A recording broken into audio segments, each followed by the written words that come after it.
saya, Firni Syahladin. Nah, dalam kesempatan kali ini kita akan membahas mengenai Hukum Tata Negara. Buat teman-teman nih yang belum sempat nonton konten court action kita sebelumnya, kita udah pernah membahas mengenai hukum pidana dan hukum perdata. Buat yang mau tahu lanjut tentang hal tersebut, jangan lupa ditonton ya teman-teman.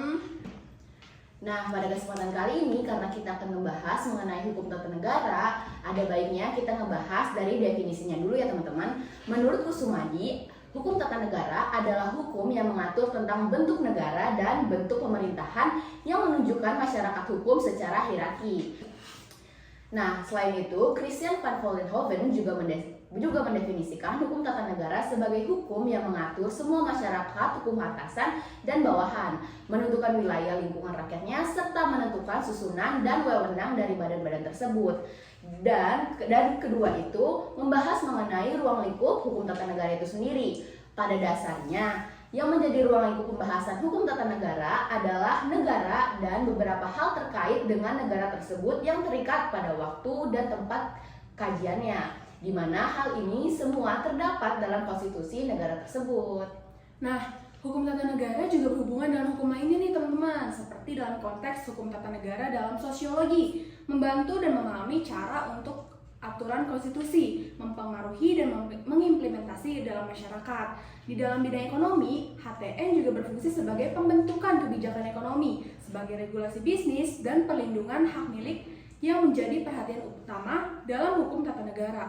Nah, dalam hukum ranah pidana, hukum tata negara sering mencangkup isu-isu seperti kebebasan sipil, perlindungan warga, serta proses peradilannya. Lalu kita mempelajari mengenai sumber hukum tata negara itu sendiri yang terbagi menjadi formil dan material, di mana sumber material hukum tata negara adalah sumber yang menentukan isi dan seluruh hukum dalam suatu negara. Misalnya nih, Pancasila dijadikan sebagai pandangan hidup bangsa dan negara yang kemudian menjadi falsafah negara yang merupakan sumber hukum dalam arti material dan tidak saja menjiwai bahkan dilaksanakan oleh setiap peraturan hukumnya.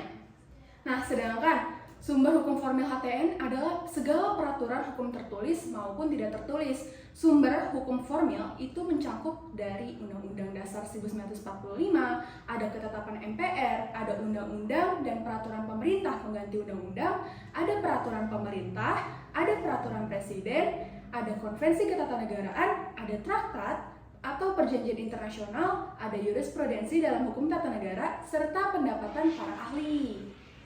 Nah, betul banget tuh, Sa. Selain itu ada pembahasan nih mengenai bentuk negara. Secara garis besar, pembahasan mengenai bentuk negara terkait dengan pilihan-pilihan antara bentuk negara kesatuan, bentuk negara serikat, dan bentuk konfederasi. Negara kesatuan adalah suatu bentuk negara di mana keseluruh kekuasaan dan kewenangan pemerintahan terpusat di tingkat pemerintah pusat atau nasional. Nah, dalam sistem ini, pemerintahan pusat juga memiliki otoritas mutlak untuk membuat undang-undang, mengelola urusan negara, dan mengambil keputusan penting yang berlaku untuk seluruh wilayah negara tersebut. Entitas subnasional seperti daerah atau provinsi memiliki otonomi yang diberikan oleh pemerintahan pusat dan wewenang mereka terbatas pada isu-isu tertentu yang diatur oleh undang-undang nasional. Nah, ngomong-ngomong tentang pembahasan terakhir nih, Fir.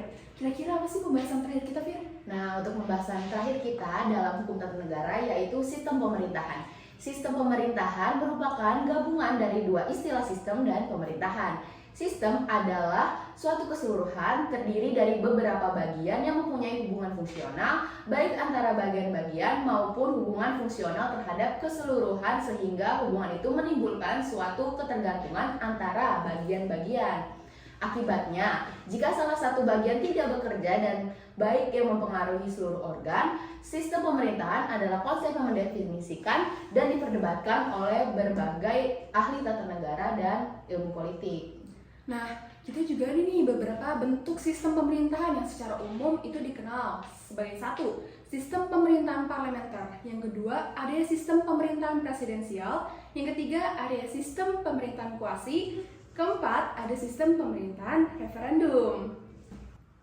Nah, teman-teman, cukup sekian ya pembahasan dari kita berdua mengenai hukum tata negara.